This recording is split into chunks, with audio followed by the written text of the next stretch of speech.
make me happy are when I've not got to look at a clock. And eating good food really makes me happy. Just being here, really. It's just life is good, isn't it? Just getting what you want. She makes me happy. Sunshine, music, just being, I don't know, healthy. I like to party, I like to go out.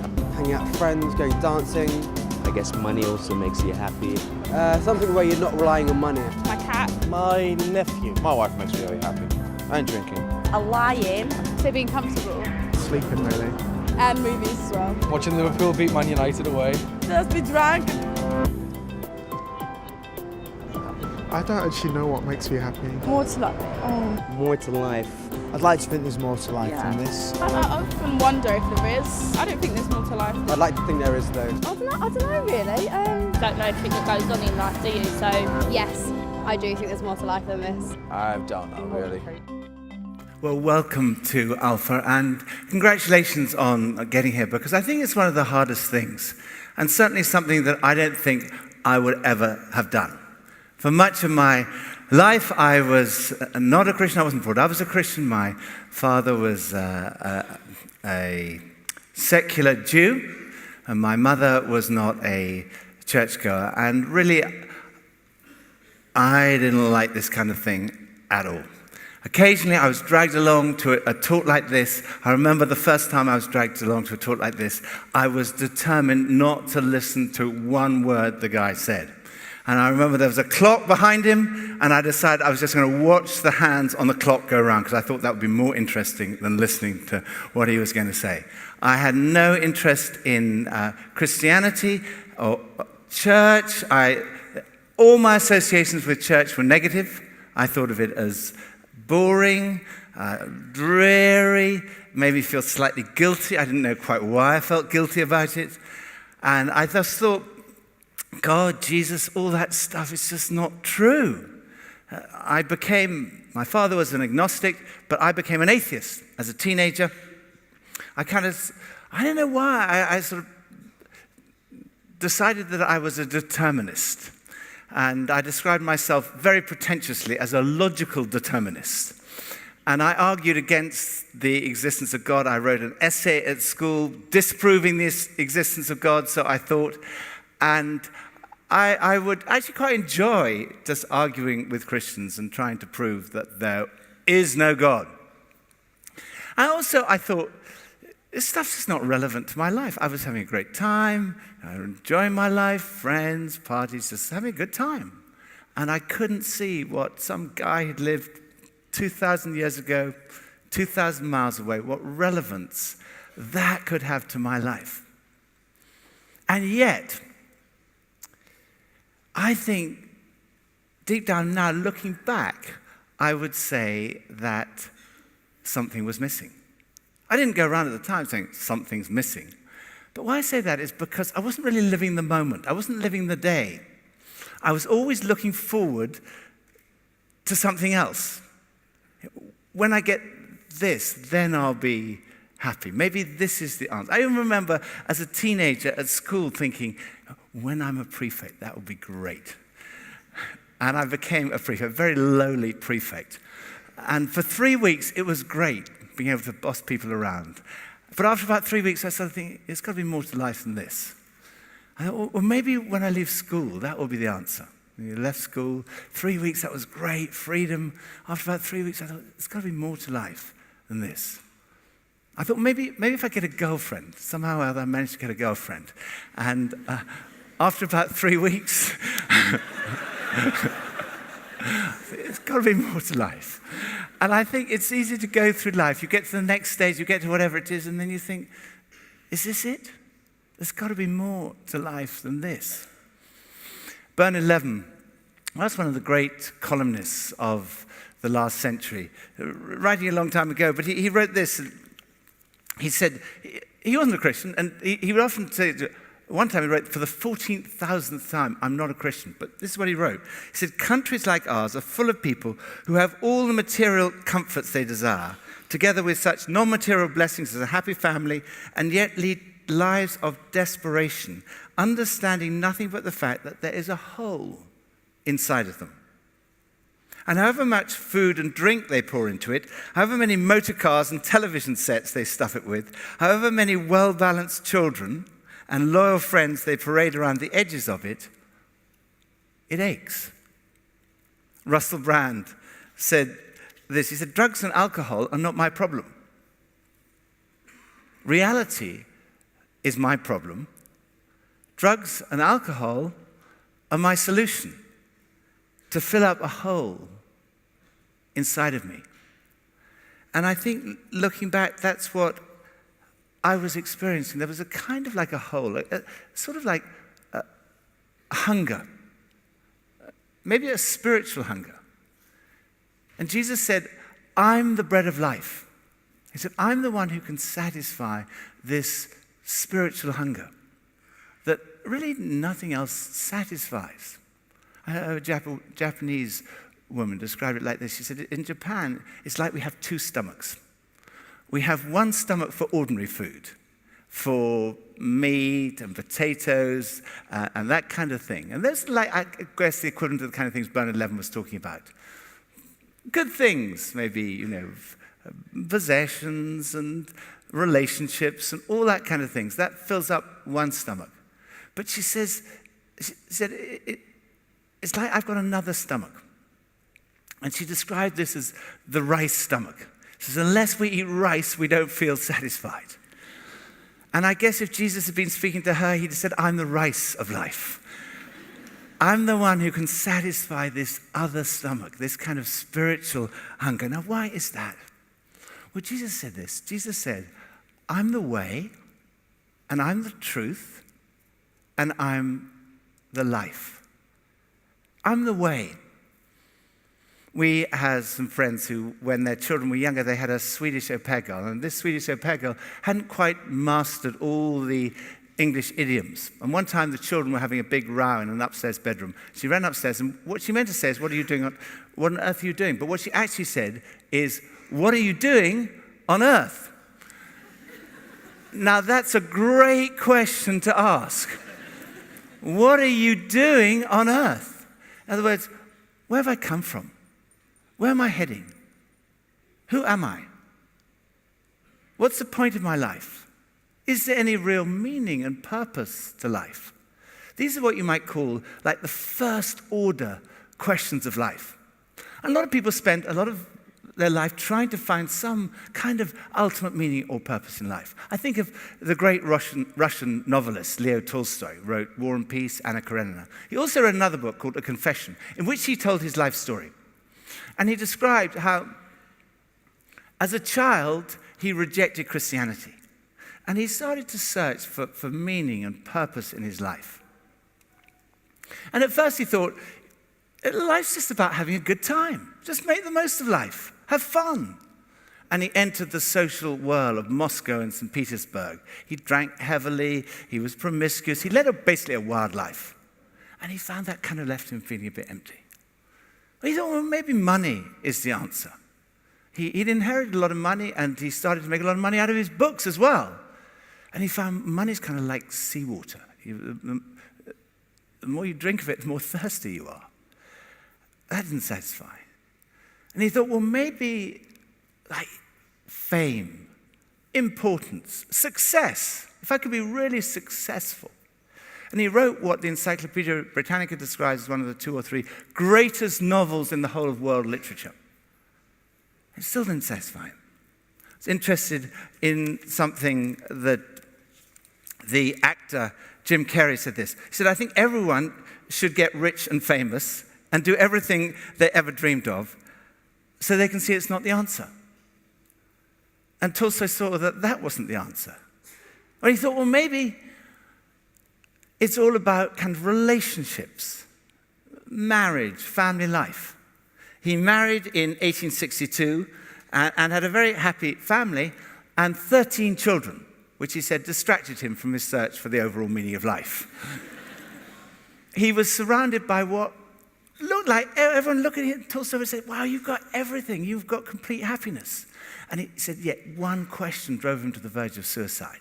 And the question was this: what meaning has my life that the inevitability of death does not destroy?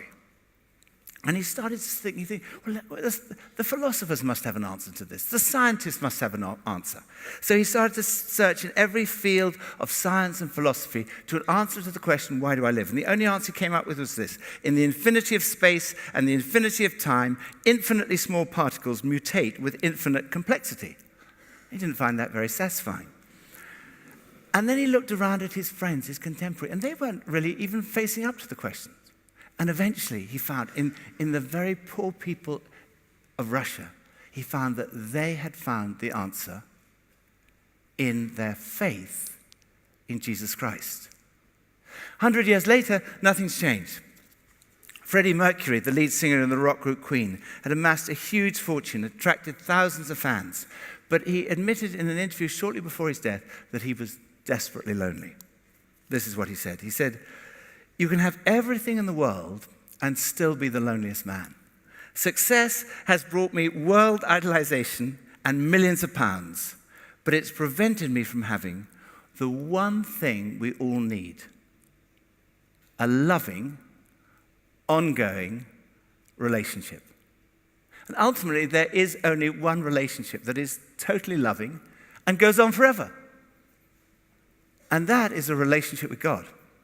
And Jesus said, I'm the way to that relationship. So what difference does it make? I had never been to an optician in my entire life. I don't know why, I just managed to avoid it. About 12 years ago, I started having difficulty reading, and I met an eye doctor, and he said, look, all you need to do is go to the chemist, get a cheap pair of glasses, or actually get lots, put one in every room, and gradually go up the grades. So that's what I've done. I put one in every room. In fact, they all tended to end up in one room, and I could never find them. But the basic principle worked until last September. Last September, I started to get headaches. My wife, Pippa, very sensibly suggested, why don't you go to an optician and see whether it's something to do with your eyes? So I went to this optician, and she did these tests on me, and she said, not only do you need much stronger reading glasses, but you also need glasses for ordinary life. I said, I don't need glasses for ordinary life. I can see perfectly well. Thank you very much indeed. And I thought, she's just trying to sell glasses. That's what opticians do, I thought. So I went to another optician, and I said, well, please test my eyes. And this one came up with exactly the same results as the other one. So I thought, well, I'm not going to wear the glasses, but at least maybe I'll get some and just try them. So after they made the glasses, I went back, and the reading glasses were great. And then I said, well, I'm not going to wear the other glasses, but at least I'll try them on. And I put them on, and I went, oh my goodness. I can see everything. It's like 3D. And I said, perhaps I shouldn't have said this. I can see people's spots.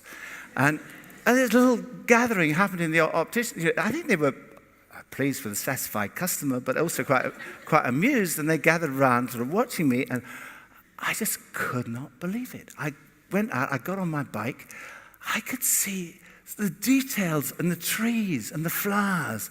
I could see the other cars, which was a help as well.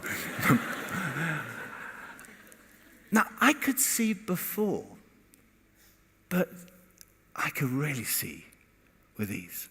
And that, to me, is like the difference Jesus makes.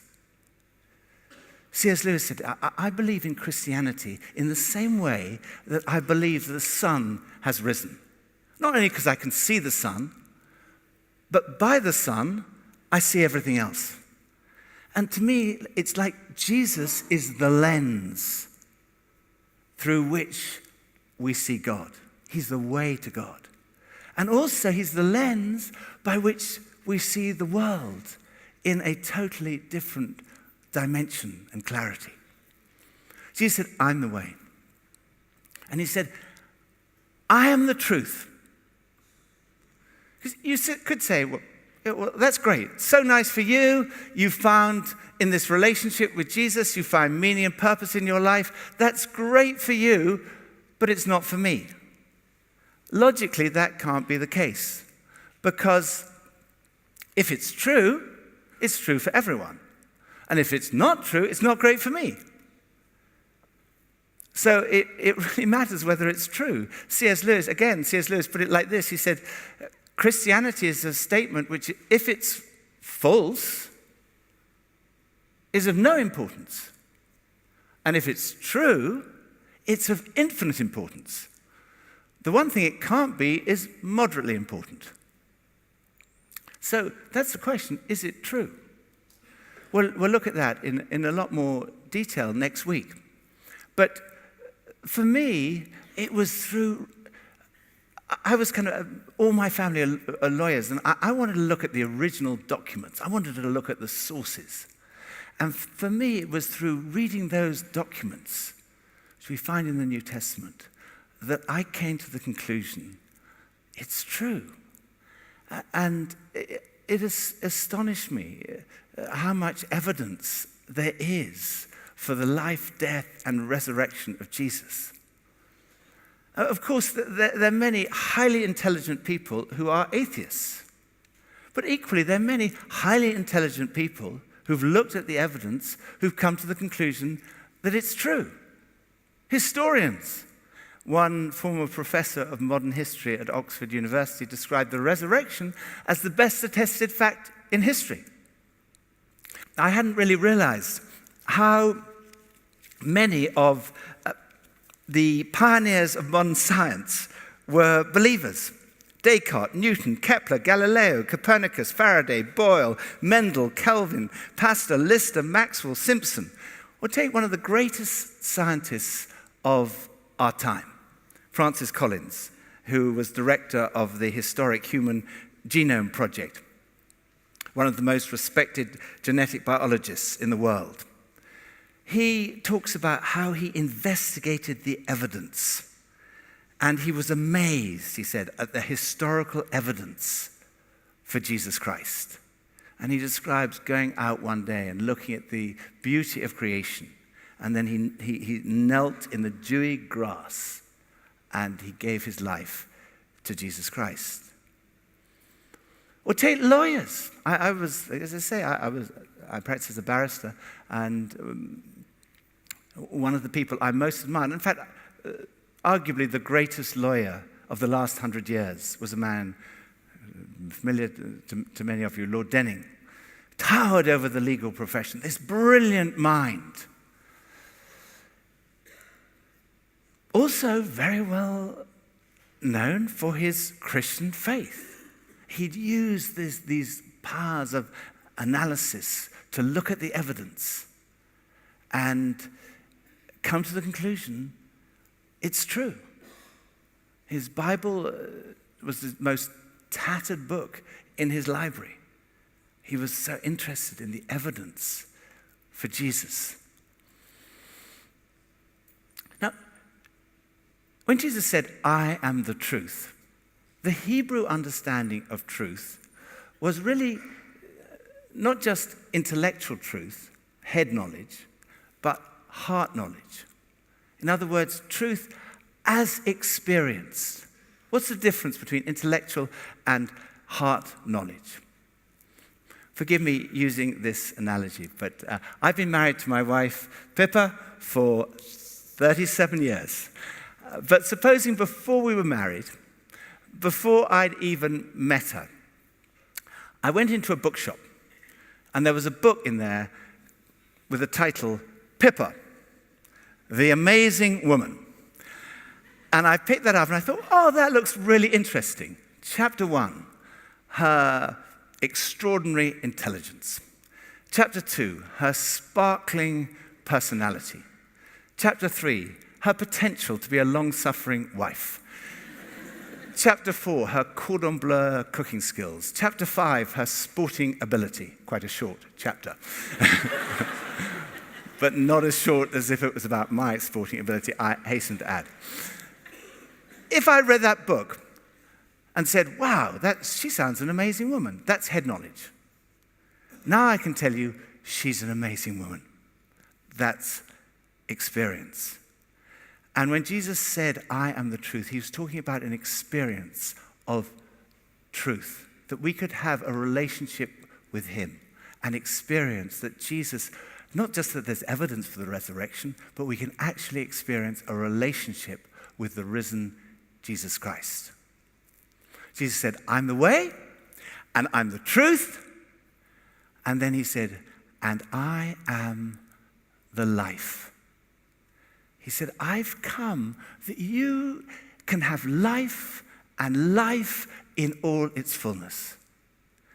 And he said he'd come to deal with the stuff that stops us having that, to deal with the bad stuff, the things that spoil our lives and stop us enjoying life to the full. I hate shopping.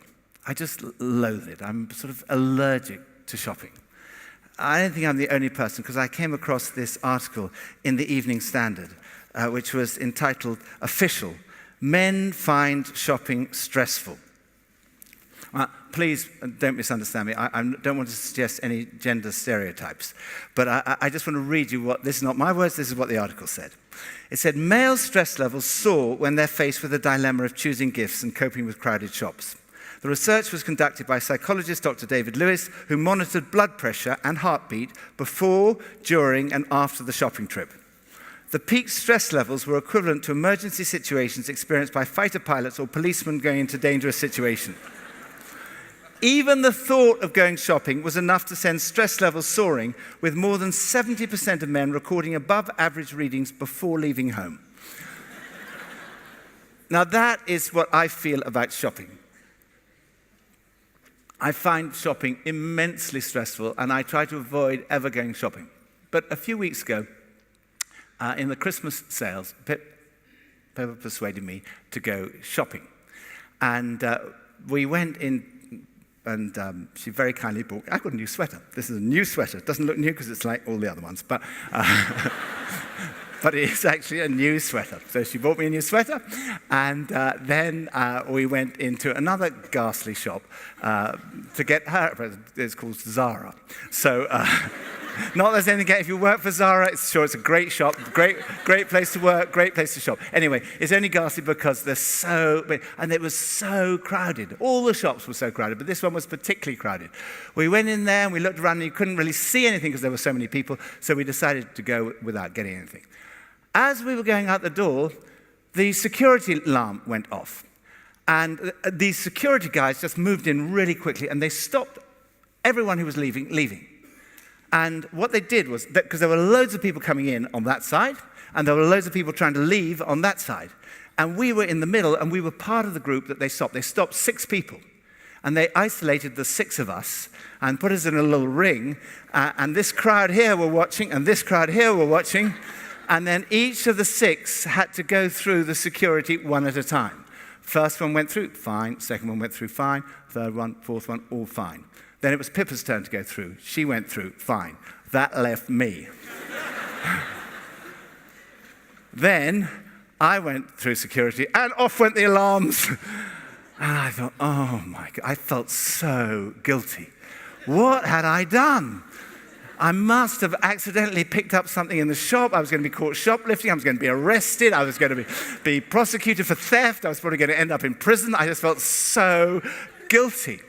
And then and this crowd was watching here, the crowd were watching here. They could see the guy had been caught. And then the security said, excuse me, sir, we need to search your bags. So I said, okay, search my bags. And they searched my bags, and in it, they found this sweater with the security tag from the shop we'd been in before that had set off the alarm. Now, I felt so guilty, but that's false guilt. But there's also such a thing as real guilt, and I feel that also from time to time. And Jesus came to deal with our guilt. And this is the amazing news. God loves you. You are loved. It's the most important thing to take away from this course. You are loved. God loves you. And he came in the person of his son, Jesus, to die on a cross for you and for me. And he took all of our guilt, all of our bad stuff, in your place, in my place, in order that we should be free to enjoy life to the full. And this is the most amazing, wonderful news. And to me, it was totally life-changing. I prayed a prayer similar to one that's in the back. There's a little booklet called Why Jesus, which there are lots of them around. Please do take one. There's a prayer in the back which you can pray, which I prayed something like that. And it was a prayer in which I encountered Jesus. And it totally changed my life. Doesn't mean to say everything's easy. I don't believe it's easy to be a Christian today. In fact, I think it's really hard to be a Christian today. I read an article in the Sunday Times about Alice Cooper, the rock musician. And in this article, he describes his conversion. And he says this: "It hasn't been easy combining religion and rock. It's the most rebellious thing I've ever done. Drinking beer is easy. Trashing your hotel room is easy. But being a Christian, that's a tough call. That's real rebellion." And it's not easy, but what I would say is my experience of this relationship with God through Jesus. I would say it's not boring. It's not untrue. It's not irrelevant. It's really exciting. I do believe it's true. And it's so relevant to our lives. And I found that Jesus really is the bread of life. He's the one who gives us meaning and purpose. He's the one who satisfies this hunger.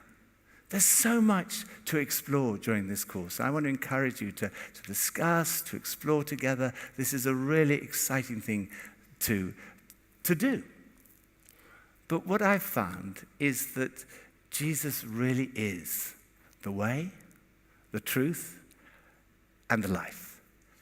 And in this relationship, we find life and life in all its fullness.